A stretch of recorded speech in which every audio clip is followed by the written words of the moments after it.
Along with his mate Graham, he's ventured across some of the most beautiful landscape on earth and documented it all for our pleasure. Their new book, Clanlands, is out now and here to tell tales of Scottish history, showbiz mystery, and their quite frankly Herculean consumption of whiskey. It's the star of Outlander, Sam Heughan. Morning, Sam. Good morning, good morning. You definitely need some whiskey in there. So, I know. By the way, it's the weather for it. So you're in London, you're around the corner, you could bring us some over. Do you get sponsored by whiskey companies now? Are they knocking at you? Are they begging you to just drink more? I love that you've just segued into like a plug for my own whiskey, because I do have my own brand. Oh, there you go. I love that. Thank you so much. Well, I didn't know. This looks like a fascinating book, and you've made the documentary to go with it. Whiskey warfare and a Scottish adventure like no other. Obviously, this is a massive, full-on jolly dressed up as some kind of project. Yes, basically, I wanted to go on a little holiday with one of my best friends and scare the living daylights out of him and then put it in the book. So, yeah, pretend it's work. It's very much like a sort of Ewan McGregor and Charlie Boorman thing, but without the bikes and with the kilts. Would you agree? with more kilts and, yeah, I mean, Graham McTavish is my co-star on Outlander, and he looks like he's a big, hard, tough Scotsman, but he's a complete Jessie, as we like to say in Scotland. He's a pussycat, so I spend most of the time trying to put him in dangerous situations and see how he responds. Amazing cover shot for the book, by the way. I mean, seriously amazing. yes. Own that kilt. Yeah, but by the way, how low did they dare to go with the angle, that camera angle? Because we're a couple of feet away from proving something, aren't we?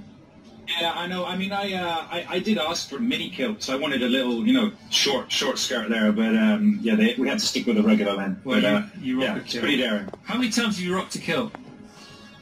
Oh, it's off the charts now. I mean, I can't stop. I'm wearing one now. So where did you start? Where did you go? What did you get up to? How drunk did you become? Yeah, I mean, well, talking of whiskey, I mean, I think the first thing we did was start drinking whiskey at 9 a.m. at a whiskey tasting. But yeah. we had this little camper van, and we drove around Scotland, and we're meeting different characters in Scotland, different clan chiefs and historians, and we're doing ridiculous things on the way and sampling the local produce as well. And yeah, it's a great little road trip around Scotland. It's manic, and we wrote it during lockdown, so Graham and I were sort of Skyping every day and talking and writing, and it became sort of a conversation, or should I say a semi-argument. So most of the book is in his words and then in mine, and they do conflict quite a lot. No, there's conflict. It's quite contrary, but it's cracking fun, and the format is beautiful. And I've asked Vassos he's done a deep dive, a forensic dive into the chronology and the sort of the narrative of the history of Scotland from your two's point of view. Well, yes, I mean what I've done is I've followed your chronology. You state clearly clan wars 1300 to 1500, and then you go through Battle of Culloden, the second thing, and then the third thing, whiskey. Yes, I mean that's it, right? That's the history of Scotland. But do you think the whiskies either started the war or finished the war, or both?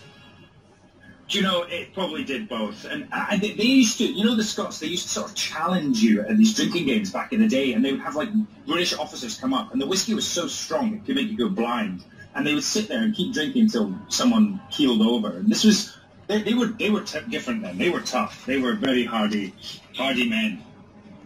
And you think about whiskies, especially if you're in the mood and you're in the right place, and no finer place than where you two have been in this book and on the forthcoming documentary. It's not bad for you if drunk responsibly, of course, but it creeps up on you. I've had a few interesting Glencoe whiskey nights, let me tell you.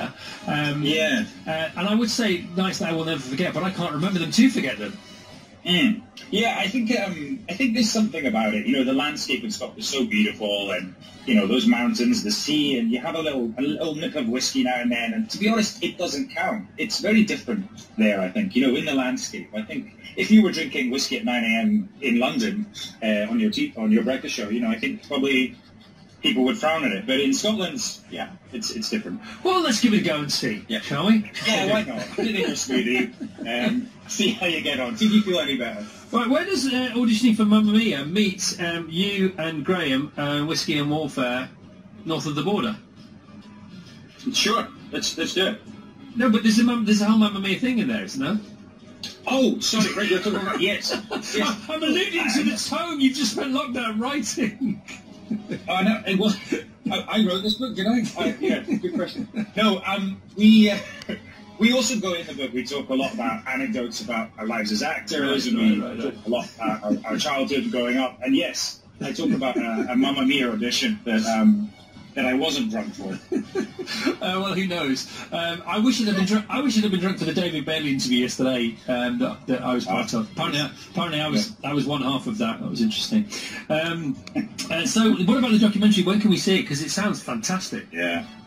No, we're working in post-production on that at the moment, and it's every episode is sort of based on a theme. So there's song and dance, obviously food and drink. The clans, the tartan, the culture, the history. So each episode we sort of do a bit of a dive into each one, and we meet some great characters. We go all over Scotland, and it's looking really fun, and we're really enjoying it. And of course, we're driving around in a camper van, which is it's just the height of glamour. See, now that's got a touch of the trip about it. Yeah, similar but less funny. Yeah. Well, we'll see. It sounds great to me. I love it. And you and whiskey, because you got to be, as a kid, you got to be careful, when you start drinking. When do we all sort of dip our toe, or if you like, dip our tongue into our first wee dram of whiskey? How does that happen? It's normally the really bad stuff, isn't it? That you've stolen from your parents' cabinet, and or it's like some sherry liqueur, but. As I said, I'm a big fan of whiskey, and to be honest, drink responsibly, but it's a great drink, and that's why I wanted to bring out my own one, because it's a passion for sure. I think whiskey may have been the first alcoholic drink I had. It may have been sherry, but I think my mum gave me a whiskey and dry ginger, or a whiskey and Canada Dry. I think it was something like that. I remember it tasting so sweet and so beautiful. How do you have yours? Yeah. I have it any way I can, of course, but straight up, I think, and the stronger the better. Of course, if you were to play the next Bond, you would have to give it the whiskey for at least one motion picture. Yeah, well, I was wondering if I was to play Bond, I wonder if you could, do the smoky martini where you put whiskey in your martini, so you double up basically. Yeah, I'm not sure it'd roll off the tongue. I'm not sure Ian Fleming maybe turning in his grave if that were to happen. The thing about you being the next Bond is, if No Time to Die takes any longer coming out, they won't need another Bond. It'll be Daniel Craig whenever it can happen, I suppose. Are you odds on again for playing Bond? I don't know. It depends how much my mum has put the bet on. But yes, I think any actor that's been in a suit or a tuxedo is suddenly on the list. But it's such a great, iconic part, and of course, the loss of Sean Connery recently was really, really sad, because he was, the most iconic, I think, of the Bonds, and we love a Scottish Bond, don't we? Yeah, and by the way, you're 6-1. You must know that. You're 6-1 at the moment to play. 6-1. Yeah, who's ahead of him? Do we know? 6-1 currently, with one of the big bookies, that is, and they don't get these things. You're probably on the list now, aren't you? No, don't think I was. And your whiskey, how do we get our hands on your whiskey? Because Kylie Minogue's on it, she's got wine. This is a great show. Vassos is making us a smoothie. We've got some Kylie wine literally on the way from Chelsea now. She's sending it over to us. How do we get our hands on your whiskey? I'll send you a bottle, but it's released here on St Andrew's Day, which is the 30th of November. Big Scottish celebration. So, yeah, we'll get you a bottle. Well, well done. Lovely to talk to you.